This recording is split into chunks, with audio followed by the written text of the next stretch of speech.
327페이지입니다. 골로새서 4장 2절에서 6절 말씀 한 절씩 교도하시겠습니다. 기도를 계속하고 기도에 감사함으로 깨어 있으라. 또한 우리를 위하여 기도하되 하나님이 전도할 문을 우리에게 열어주사 그리스도의 비밀을 말하게 하시기를 구하라. 내가 이 일 때문에 매임을 당하였노라. 그리하면 내가 마땅히 할 말로써 이 비밀을 나타내리라. 외인에게 대해서는 지혜로 행하여 세월을 아끼라. 맞죠? 너희 말을 항상 은혜 가운데서 소금으로 맛을 냄과 같이 하라.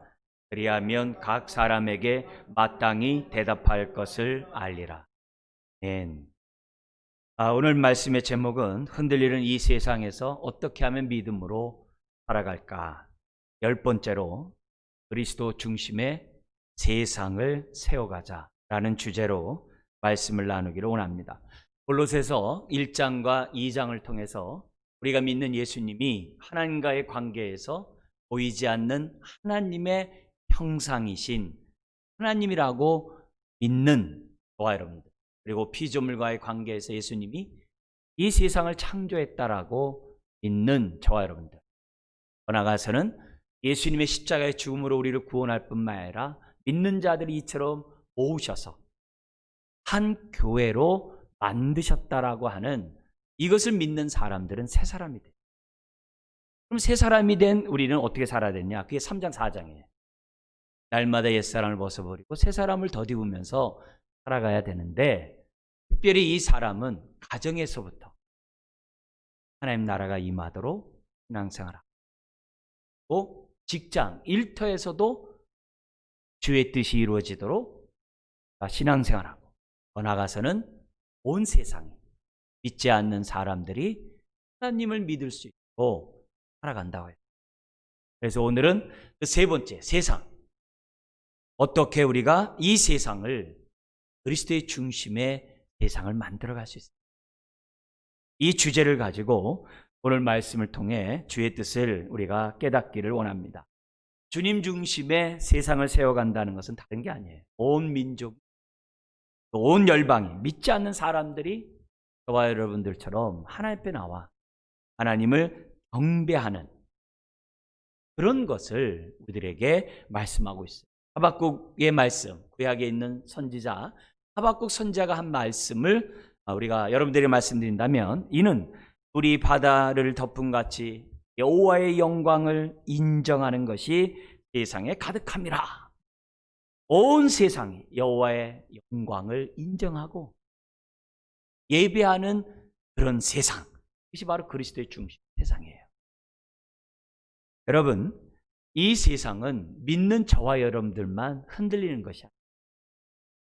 코로나19와 같은 어려운 일들이 생겨날 때마다 믿지 않는 사람, 흔들리는 세상 속에 저와 여러분들만 하나님을 인해서 위로를 받고 견고하고 담대하고 정말 이 땅에서 주님의 나라를 이루면서 살아가느냐, 가야만 하느냐, 그렇지 않다는 거죠. 우리가 주님 안에서 와요. 정말 깊게 뿌리를 내리고 세움을 입고, 그리고 삶 속에서 하나님께 영광 돌리고 감사하는 삶을 산다면, 흔들리는 이 세상 가운데 살아가는 많은 고통 가운데 있는 사람, 어려움 가운데 있는 사람들을 붙잡아 주는 것은 당연한 거 아니냐. 그런 의미에서 우리가 믿지 않는 그런 사람들을 항상 생각하고, 그들도 우리처럼 예수님을 정말 믿고 그분이 나의 인생의 주님이라고 고백하면서 복된 삶을 살아가야 될 책임이 있다는 거죠. 그래서 우리가 이처럼 예배를 드릴 때마다 우리만 예배 드리는 것이 아니라 이 자리에 함께하지 못하는 믿지 않는 사람들을 생각하면서 우리는 이 시간에 예배 드려야 될 줄 믿습니다. 지금도 교회가 세워지고 하고 있고, 그리고 확장되어 가고 있어요. 어떻게 보면은 교회가 확장되지 않은 것 같지만 지금 전 세계적으로 계속 교회는 꾸준히 확장되고 있어요. 이게 뭡니까? 주님이 오실 날이 가깝다는 거예요. 왜냐하면 주님이 오실 그때가 되면 열방들이 주님을 찬양하는 그런 일들이 생겨난다고 했거든요. 그러니까 많은 교회가 세워지고 있다는 이 자체가 주님이 오실 날이 가깝다는 거예요. 더구나 예수님이 마지막 승천하시면서 제자들에게 했던 그 말씀은 반드시 이루어질 줄 믿습니다. 뭐예요? 땅끝까지 이르러 주의 복음 전. 그때야 끝이 오리라.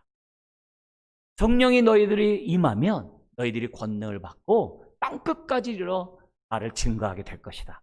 여러분, 예수님이 하신 그 말씀은 반드시 이루어지게 돼 있어요. 그렇다면 오늘 저와 여러분들이 그 뜻에 내 삶을 드려야죠. 하나님의 그 뜻에 내 인생을 드리는 것이 정말 복된 인생이라고 말씀드릴 수가 있습니다. 오늘 본문을 보면 2절은 기도에 항상 힘쓰라는 권면을 해요. 그리고 기도하되 3절 4절에 보면 바울과 그 일행을 위해서 기도해 달라고 요청을 합니다. 특별히 어떤 기도를 요청하냐면 전도의 문이 열리도록. 전도의 문이 열리도록. 그리고 전도의 문이 열리면 마땅히 할 말, 그리스도의 비밀, 예수 그리스도에 대해서 자기가 마땅히 할 말을 잘 전할 수 있도록 기도를 부탁해요. 그런데 5절 6절 그렇게 기도를 부탁했던 바울이 이제는 그 부탁했던 골로새 교인들에게 당신네들도 나처럼 또 우리처럼 복음을 전하는 그런 자가 되기를 바란다 라고 하는 그 권면을 5절 6절에 하고 있어요. 그렇기 때문에 오늘 이 1절에서부터 여기 2절에서부터 6절까지 나와 있는 이 말씀들을 잘 생각하면서 오늘 주제에 맞게 우리에게 주시는 교훈이 무엇인지 하나하나 우리가 음미하면서 이 말씀을 통해 주의 음성 듣기를 원합니다. 그러면 우리가 그리스도의 중심의 세상을 만들어 가려면 첫 번째 우리가 무엇을 해야 되는가? 이 비전을 위해서 기도하자는 거예요. 열방이 주께로 돌아오고 아직 내 주변에 믿지 않는 그런 사람들을 놓고 저와 여러분들이 기도하자는 거예요. 기도하되 어떻게 기도해요? 항상 힘쓰면서 기도하자는 것이 오늘 첫 번째 하나님의 명령입니다. 2절 같이 한번 읽겠습니다. 기도를 계속하고 기도에 감사함으로 깨어 있으라. 기도에 3요소가 나오죠. 첫 번째는 계속하는 거예요. 두 번째는 감사함으로 기도해야 돼요. 세 번째는 깨어 있는 가운데 기도해야 돼요. 그리고 이 세 가지 내용은 상호 보완적이에요. 계속 기도하는 자가 감사할 수 있고 이 감사하는 사람이 깨어 있을 수 있어요. 반대도 돼요. 깨어 있는 사람이 감사할 수 있고 또 감사하는 사람들이 기도에 더 힘쓸 수 있다는 것을 지금 뭐냐면 성경 우리들에게 말씀하고 있어요. 그렇기 때문에 우리가 무엇보다도 이 첫 번째 이 권면을 통해서 저와 여러분들이 한번 내 모습 봐야 돼요. 나는 얼마나 기도를 계속 하고 있는가. 굉장히 중요해요. 나는 얼마나 기도를 계속 하고 있는가. 그뿐만이 아니라 나는 정말 기도하는데 기도 내용 가운데 감사가 있는가. 한번 내 모습을 보라는 거예요. 뿐만이 아니라 나는 기도하면서 깨어있는가. 정말 이 모습을 비춰보면서 저와 여러분들이 정말 이 땅에 주님의 계절이 오기를 바라기를 정말 원하면서 살아가고 있는 현재 나의 모습을 보자는 거예요. 여러분, 기도해야 돼요. 무엇보다 열방이 주께로, 믿지 않는 사람들이 주께로 돌아올 수 있도록 기도해야 돼요.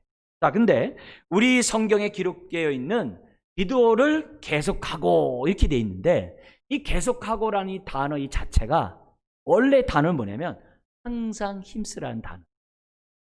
항상 힘쓰라는 단어를 갖다 우리 성경은 굉장히 완고고법으로 썼어요. 기도를 계속하고. 그게 아니라 기도를 항상 힘쓰고. 그전에도 힘쓰면서 기도했느냐? 더욱 항상 힘쓰라. 계속 힘쓰라고 기록되어 있어요. 뿐만 아니라 그 뒤에 기도의 감사함으로 깨어있으라. 이 말도 원래 이 단어는 뭐냐면 원문은 어떻게 되어 있냐면 깨어있으라는 단어가 앞으로 와 있어요. 제일 먼저 명령으로 나와요. 그리고 깨어 있는 것도 그 앞에 뭐가 붙어 있냐면 항상이 붙어 있어요. 항상 깨어 있으라. 어떻게 항상 깨어 있느냐?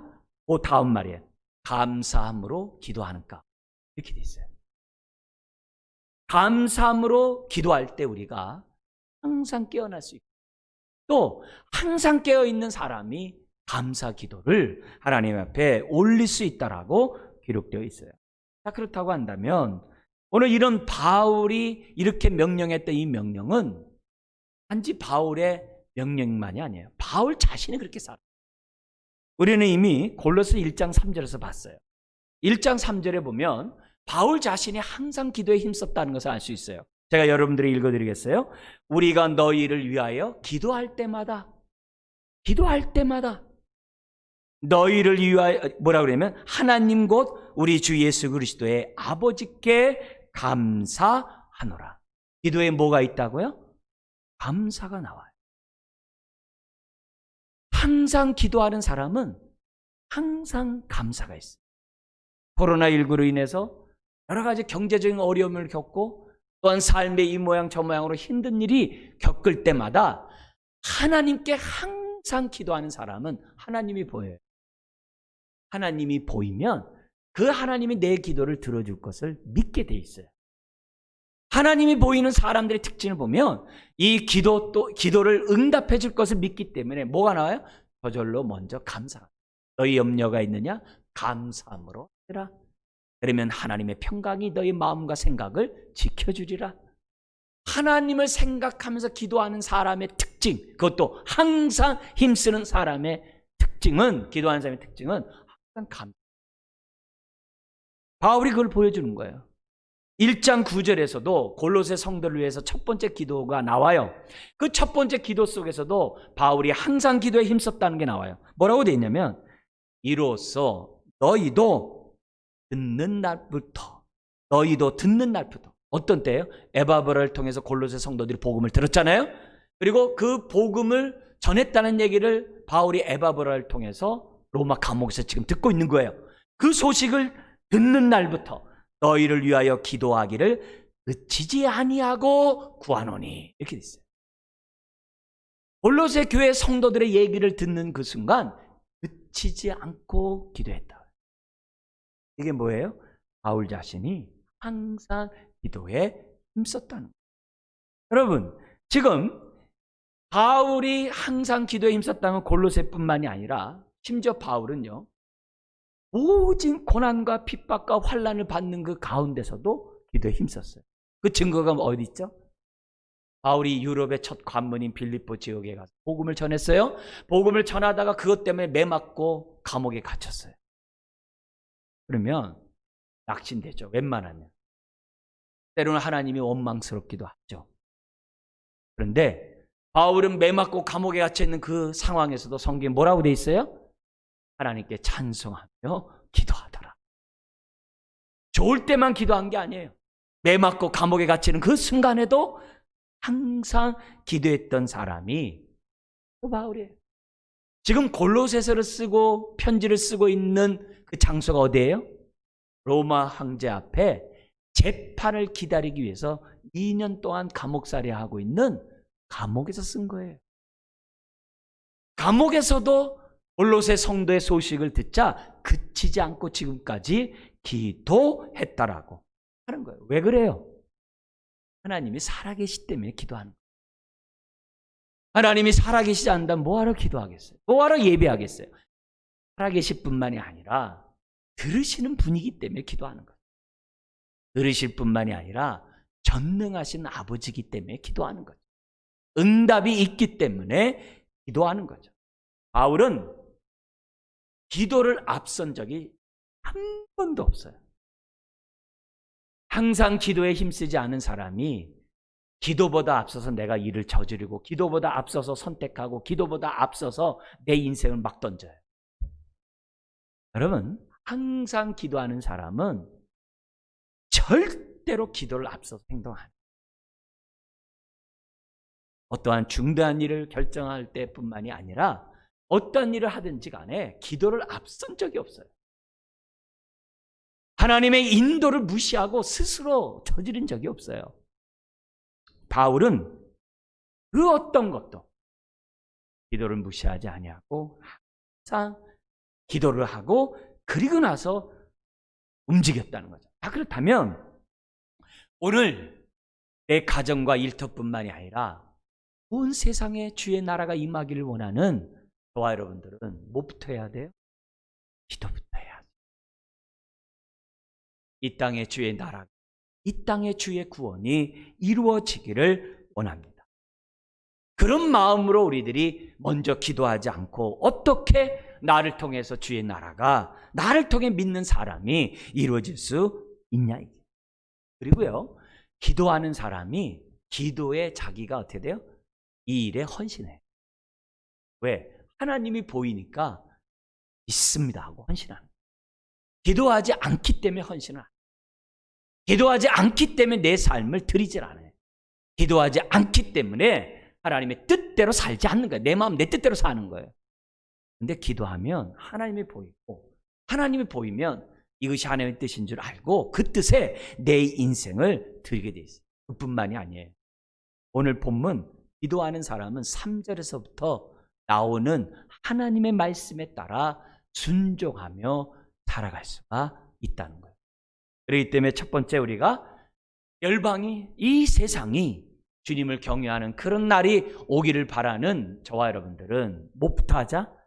기도하되 항상 힘쓰자. 그것도 뭐예요? 감사함. 그것도 깨어있는 가운데 기도하자는 거예요. 그래서 이 기도의 3요소에 따라서 정말 항상 힘쓰고 감사함으로 기도하고 늘 깨어, 항상 깨어 기도하는 저와 여러분들이 되어야 한다는 거죠. 두 번째, 그리스도의 중심의 세상을 만들기 위해서 어떻게 되느냐? 3절 4절 우리 모두는 하나님 나를 통해 복음이 전파되게 해주세요라고 기도. 다른 말로 하면 전도의 문이 열리게 해달라고 기도해야만 한다는 거죠.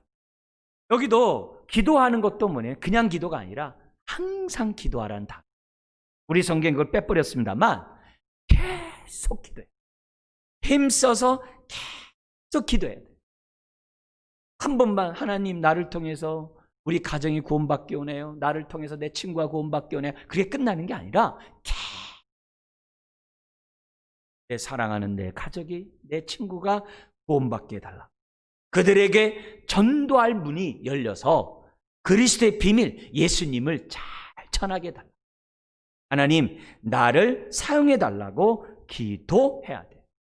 여러분, 바울이 얼마나 많은 사람을 구원했고 바울이 얼마나 많은 교회를 세웠습니까?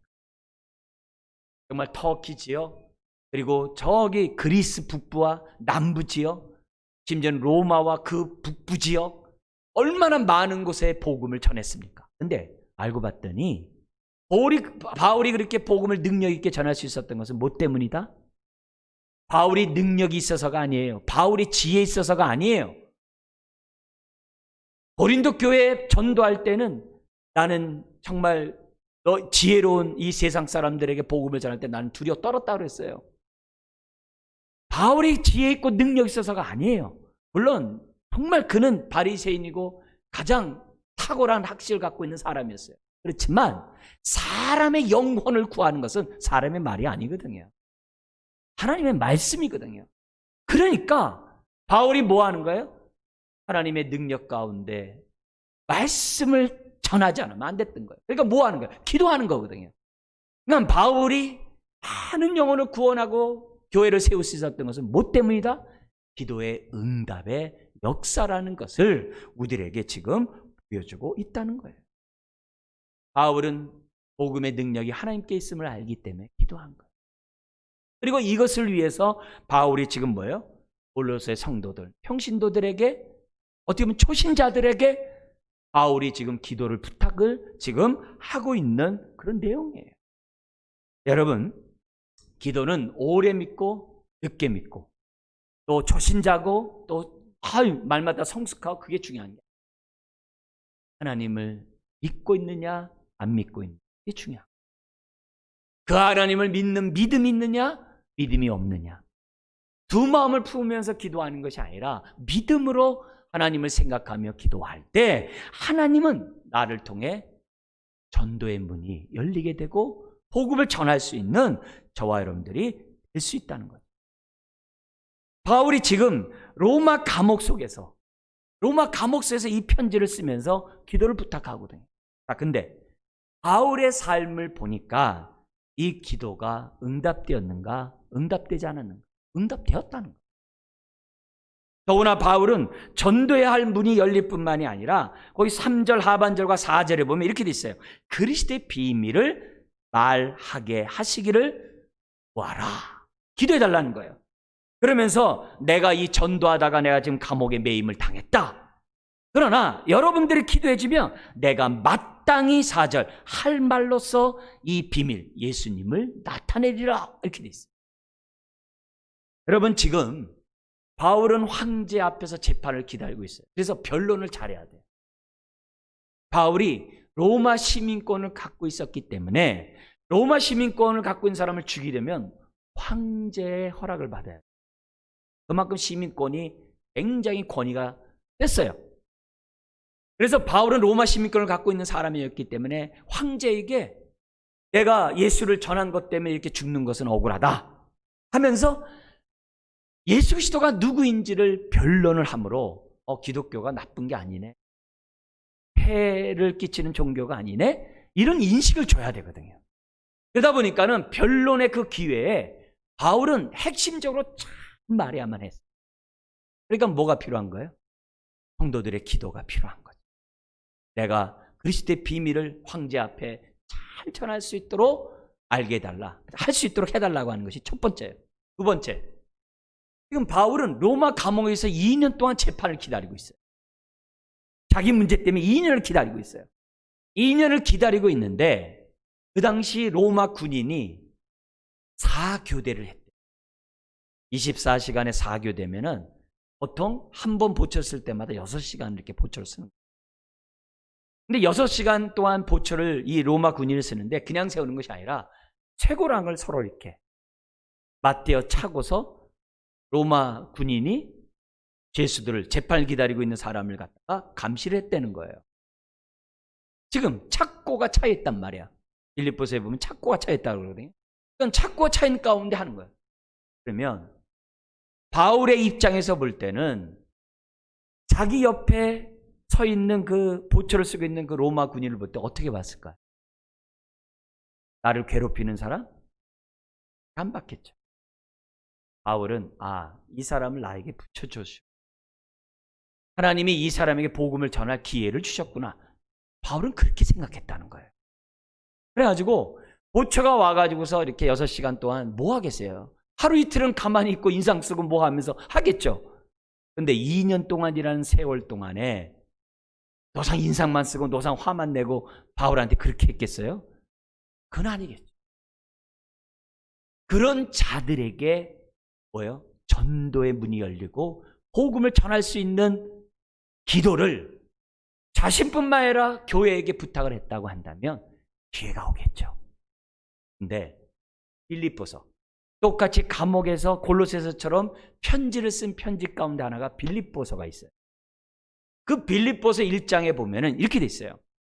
도리어 자기가 감옥에 갇힌 것이 도리어 예수님을 전할 수 있는 기회를 얻게 되었고 시위대에 복음이 전파되게 되었다라고 기록하고 있어요. 여러분, 그 당시 그 시위대는 로마를 정말 경계하는, 우리나라로 말하면 수도 방위 사령부예요. 그 시위대는 로마를 지키는 부대예요.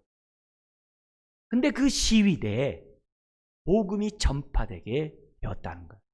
할렐루야. 뭐 때문이에요? 기도했기 때문에. 전도의 기회가 열려졌고 그 시위대에 있는 군인들이 예수 그리스도를 믿는 사람들이 생겨났다. 자, 근데 시위대만 복음이 전파되었을까요? 아니죠. 사도행전 28장 마지막 절에 보면 이런 말씀이 있어요.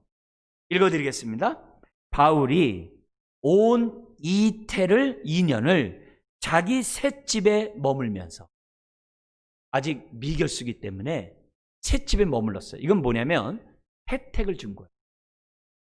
특별히 누굴 통해서 혜택을 받았다고 생각하냐면은 예루살렘으로부터 로마까지 압송했던 백부장이 있었어요. 광풍을 만나가지고서 사람들이 다 죽게 되었어요. 그때 바울이 하나님이 여기서 한 사람도 죽지 않고 다 살게 될 것입니다 라는 말을 듣게 되었고, 하나님의 은혜 가운데 배가 다 파선했지만 거기 있는 270명이나 넘는 사람이 한 사람도 죽지 않고 다 구원을 받게 돼요. 백부장이 그런 사실을 다 봤어요. 그 백부장이 시위대에 넘기면서 그냥 했겠어요? 자기를 구원해 준 사울인데, 사도 바울인데? 그게 아니겠죠. 혜택을 베풀었겠죠. 그래서 바울이 셋집에서, 그러나 감금된 가운데, 착고가 체인 가운데 그 셋집에서 2년이 있었는데, 사도행전 28절 이렇게 돼 있어요. 자기 셋집에 머물면서 자기에게 오는 사람을 다 영접하고 하나님의 나라를 전파하며 주 예수 그리스도에 관한 모든 것을 담대하게 거침없이 가르치더라. 뭐예요? 기도 응답의 사죠. 그래서 로마 지역에 있었던 많은 유대인들이 그리스도인이 돼요. 많은 로마에 있는 유대인들이 예수 그리스도가 되고, 심지어는 불신자들까지 복음이 전파되었다라고 빌립보서에도 기록되어 있는 것을 보게 돼요. 이게 무슨 말이에요? 바울은 감옥에 매여 있지만 바울이 갖고 있는 복음은 매여 있지 않았다는 거예요. 바울 자신은 복음 때문에 감옥에 갇혀 있지만 바울 속에 있는 하나님의 말씀은 매이지 않았다는 것을 우리들에게 가르쳐주는 거예요. 그러니까 로마 군인들이 예수를 믿게 되고 로마에 사는 유대인과 이방인이 예수를 믿는 그런 놀라운 역사가 나타났다는 거예요. 여러분, 나를 통해 전도의 문이 열리도록 기도하셔야 돼요. 나를 만나는 사람 볼 때 어떤 마음이 드냐면, 하나님, 이 사람 나에게 붙여준 영혼 아니야? 그런 생각이 든다. 사람을 처음 만나더라도 하나님이 이 사람 나한테 붙여준 사람 아니야. 직장에 가서도 하나님이 여기 있는 사람 나에게 붙여주는 거 아니야?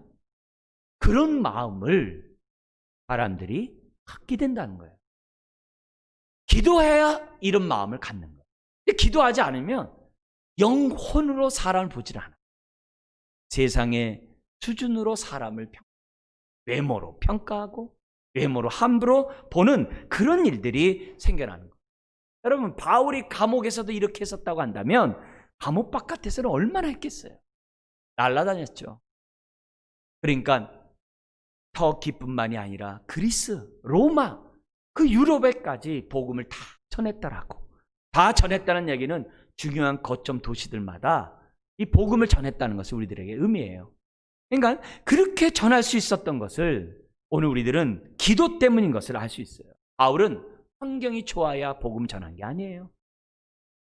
감옥에서 복음을 전했던 사람이에요. 그렇다면 오늘 저와 여러분들이 정말 전도의 문이 열리고 복음을 전할 수 있도록 기도해야만 한다는 거죠. 더구나 4절에 보면은 그리하면 내가 마땅히, 이 마땅히가 must예요. 반드시, 아주 당연히 할 말로써 이 비밀을 나타내리라. 그럼 바울의 마음속에서는 하나님 말씀이 충만한 거예요. 우리 성경에 보면 전도의 문 한다면 그 전도라는 말씀 앞에 3이라고 써 있죠. 3이라는 단어의 제일 밑에, 성경책 밑에 보면 뭐로 돼 있어요? 말씀으로 돼 있어요. 말씀의 문. 그럴 때 우리 성경은 전도의 문이라고 얘기해요. 여러분, 말씀은 절대 매이지 않아요.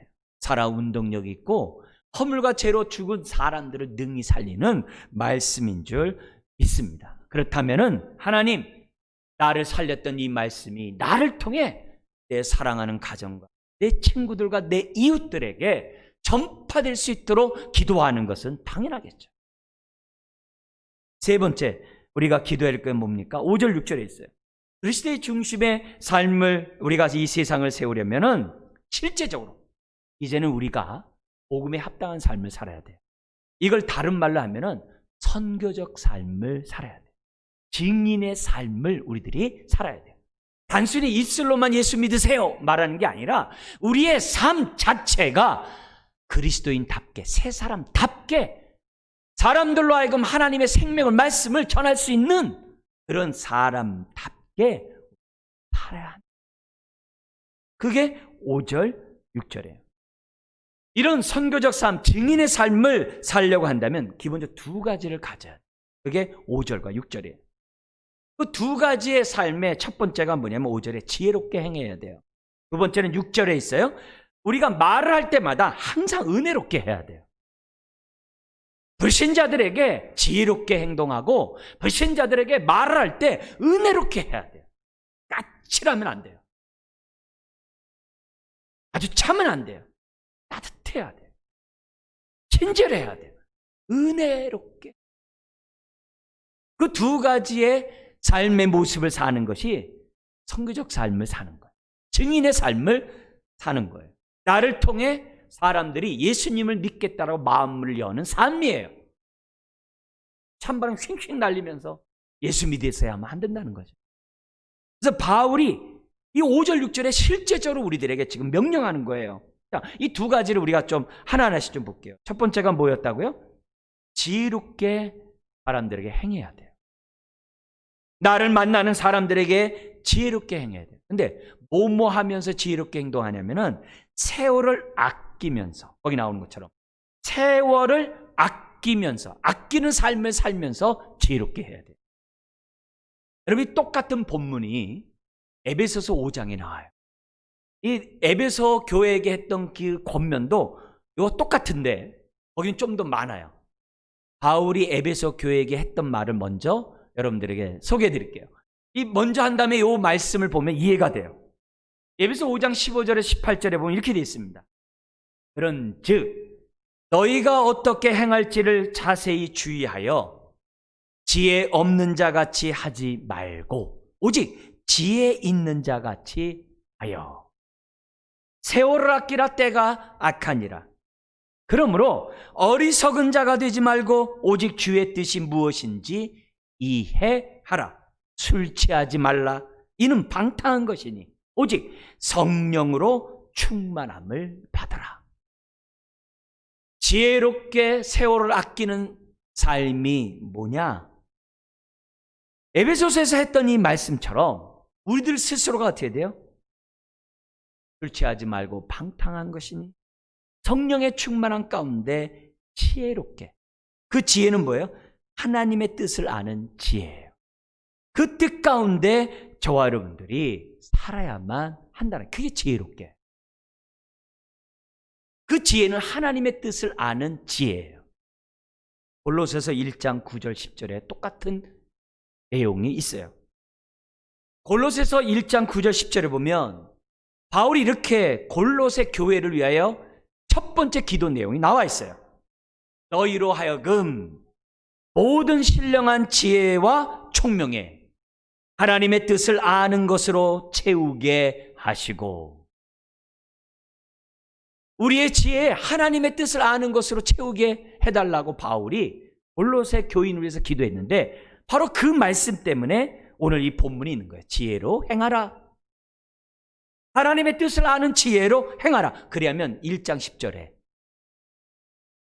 주께 합당하게 행하여 주님의 뜻대로 살아 범사에 하나님을 기쁘시게 할 수 있다. 이렇게 돼 있어요. 지혜로운 삶은 하나님의 뜻 가운데 살아감으로 범사에 하나님을 기쁘게 하는 삶을 사는 것이 지혜로 행하는 거예요. 그런 삶이 뭐하는 삶이에요? 시간을, 세월을 아끼면서 사는. 막 술 취하고 방탕하고 세상처럼 살아가면 세월을 그냥 다 흘려보내는 거예요. 그리고 이 세월을 아끼다는 단어가 원문은 이렇게 돼 있어요. 세월이 시간으로 돼 있어요. 그리고 아끼다가 값을 지불하여 사다라는 단어로 돼 있어요. 그래서 구속하다라는 단어예요. 그러니까 무슨 말이냐면은 우리말로 이렇게 직역하면 이거예요. 시간을 구속하라 이 말이에요. 예수님이 핏값을 지불함으로 저와 여러분들을 구속하듯이 저와 여러분들이 시간을 하나님의 뜻 가운데 살아감으로 그 시간을 구속하라는 거예요. 여러분, 오늘 우리는 한 주의 첫날인 주일을 정한 시간에 하나님 앞에 나와서 예배를 드려요. 흘러가는 시간 속에 의미 있는, 가치 있는, 은혜로운 시간을 갖기 위해서 지금 11시에 교회에 와서 예배를 드려요. 바로 이 예배를 드리는 게 뭐예요? 내가 시간을 기록하는 거예요. 그리고 이 시간은 성경에는 두 가지 단어를 써요. 하나는 째깍째깍째깍 흘러가는 일상의 시간을 크로노스라는 단어로 써요. 네, 오늘 이 본문은 카이로스로 돼 있어요. 이 말은 흘러가는 시간 속에 내가 의미 있고 가치 있는 시간을 쓸 때 사용하는 단어예요. 그 단어 써 있어요. 여러분들이 여행을 왜 가요? 일상 속에서 의미 있는 추억을 만들기 위해서 여행을 가잖아요. 그걸 갖다가 카이로스라고 그러는 거예요. 그런 시간들이. 그러면 오늘 우리가 한 주를 시작하는 이 첫날 주님과의 예배부터 시작하겠다면서 예배를 드리는 이 시간이 나는 뭐 한 거예요? 하나님 앞에 드리는 이 시간이 시간을 내가 산 거예요. 구속한 거예요. 그게 바로 세월을 아끼는 거예요. 그렇지 아니하고 내가 일상 속에서 내가 오늘 하루를 그냥 지내버린다고 한다면 그건 나를 위해 쓴 거예요. 그냥 흘러가는 시간이에요. 그것은 지혜로운 모습이 아니라는 거예요. 우리가 오늘 무엇보다도 세월을 아끼는 인생이 돼야 돼요. 그냥 덧없이 흘려보내고 허송세월 보내는 게 아니라 나만을 위해, 나의 유익만을 위해 보내버리는 것이 아니라 세상과 동화되어서 전도할 기회도 얻지 못하고 사람들에게 나를 통해서 사랑하는 사람들이 복음을 듣지도 못하게 하는 막 사는 인생이 아니라 저 사람이 예수 믿는 거 믿고 나서 달라졌네? 뭔가 생각이 다르고 삶이 다르네? 안심을 끌게 해서 흔들리는 세상 속에 정말 나만 안주한다라고 할렐루야 하는 것이 아니라 함께 그 인생을 도와주는 인생이 되어야만 한다는 거죠. 그것이 지혜로 행하여 세월을 아끼는 삶이에요. 그게 우리 일상의 삶이 돼야 돼요. 두 번째가 있어요. 뭐죠? 6절에 있는데 우리가 말을 항상 은혜 가운데 소금으로 맛을 냄과 같이 해야만 하는 거예요. 말이 아주 부드럽지 않고 그냥 막 그냥 쌩하고 말을 하는데 정이 그냥 툭툭툭 떨어지고 그러면 안 돼요. 믿음에는 덕이 있어야 돼요. 그래서 바울이 그러잖아요. 베드로가 그러잖아요. 믿음의 덕을 덕이 없는 믿음이 무슨 남을 살리겠어요? 우리가 사람들에게 말할 때 은혜로운 말을 해요. 똑같은 말씀을 에베소서에서 뭐라고 얘기했냐면은 내 입 밖에서 더러운 말을 내지 말라. 무릇 남에게 은혜를 끼치지 못하는 말은 더러우니라 이랬다고. 그러면서 농담하지 말라고 그러고 그리고 너무 세상적인 말들 하지 말라고 그리고 심지어는 분노가 날 때 화를 막 쏟아내지 말래요. 그러면 내 주변 사람이 나를 통해서 복음을 듣고 싶어하는 마음이 없는 거예요. 우리가 지혜롭게 행하는 가운데 관심을 갖잖아요. 어떻게 저 사람 저렇게 살지? 그런 사람에게 말할 때 은혜, 내가 받은 이 은혜를 쏟아내라. 쏟아낼 때 그것이 뭐가 되는 거예요? 소금으로 맛을 냄과 같이 하게 되는 거예요. 다른 말을 하면 때에 맞는 말을 하는 거예요. 말도 너무 많으면 안 되잖아요. 딱 필요한 말을 할 수 있는 사람이 될 수 있다는 거예요.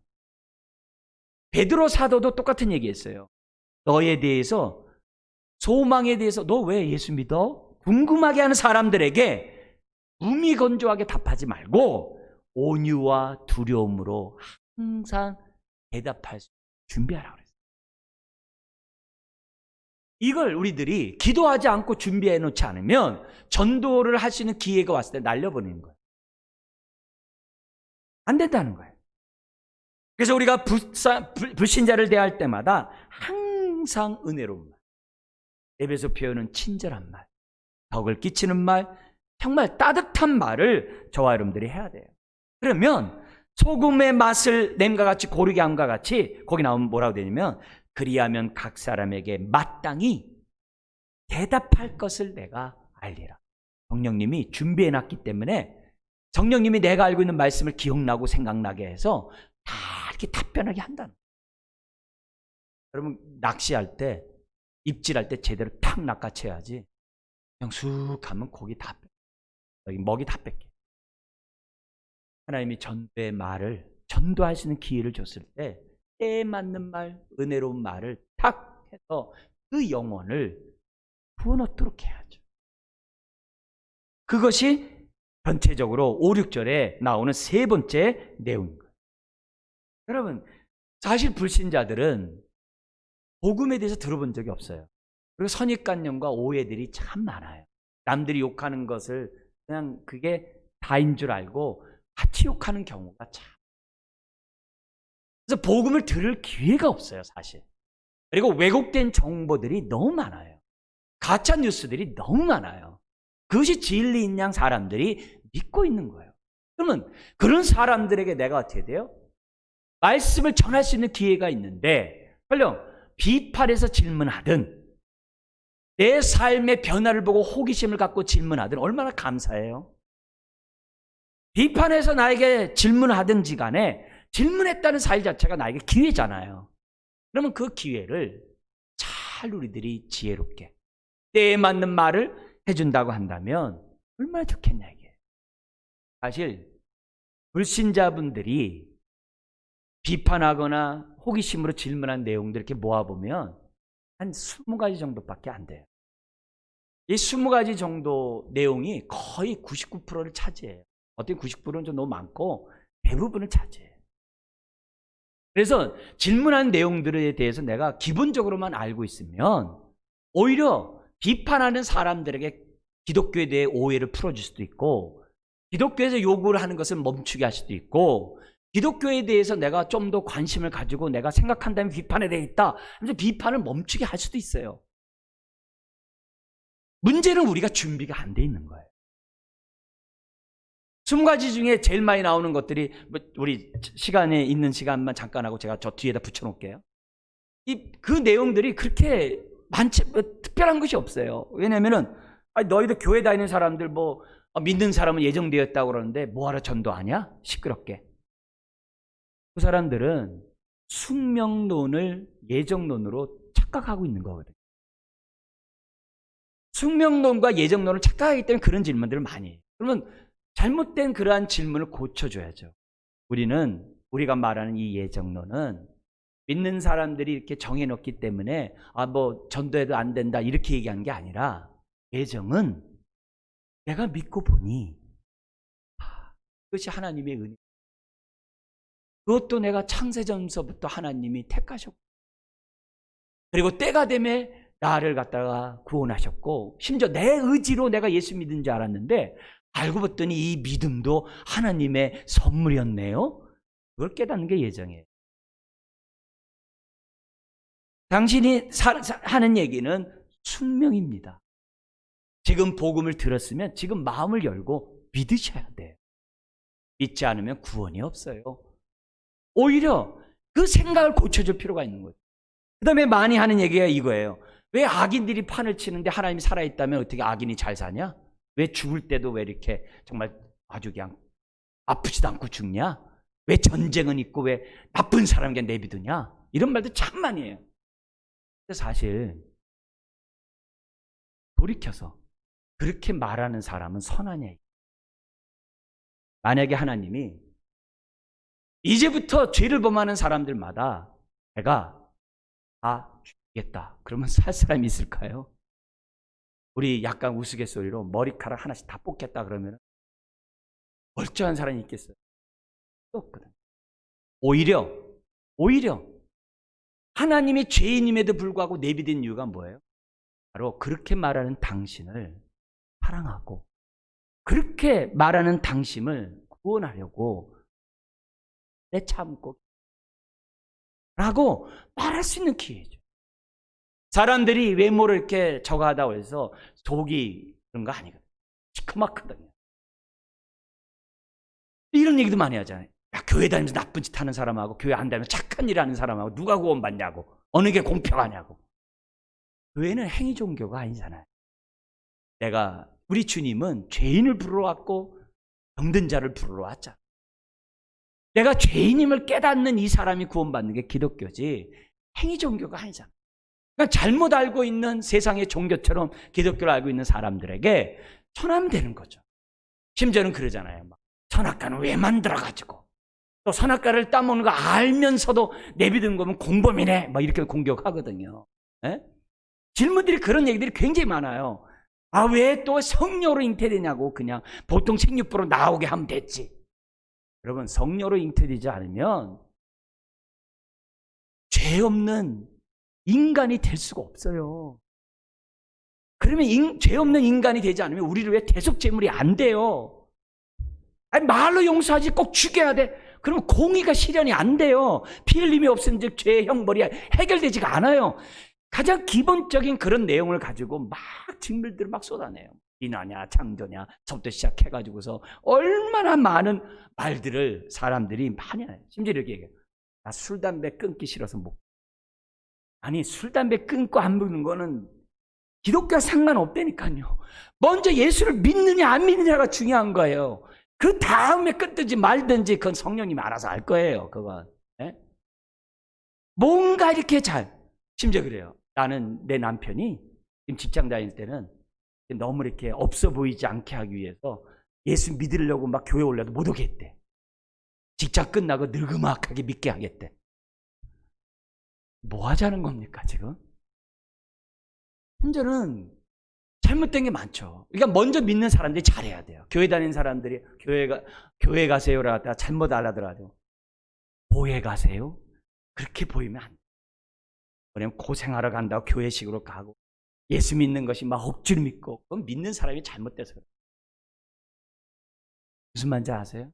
그러니까 우리가 뭐 죄가 많아서 나중 내가 교회 다니겠다, 뭐 젊을 때 실컷 놀고 내가 나중 가, 그렇게 하는 많은 질문을 하는 사람들에게 우리가 기본적으로 이렇게 답변만 알고 있다면 하나님의 기회를 줬고, 전도의 문을 드디어 나에게 줬구나.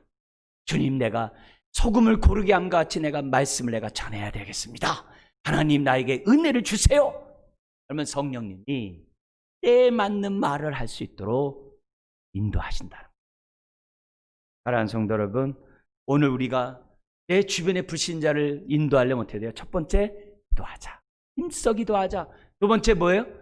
내가 그 사람의 전도할 수 있는 기회를 주시고, 내가 만난 예수님을 잘 전할 수 있도록 하나님 나에게 은혜를 주세요. 세 번째는 뭐예요?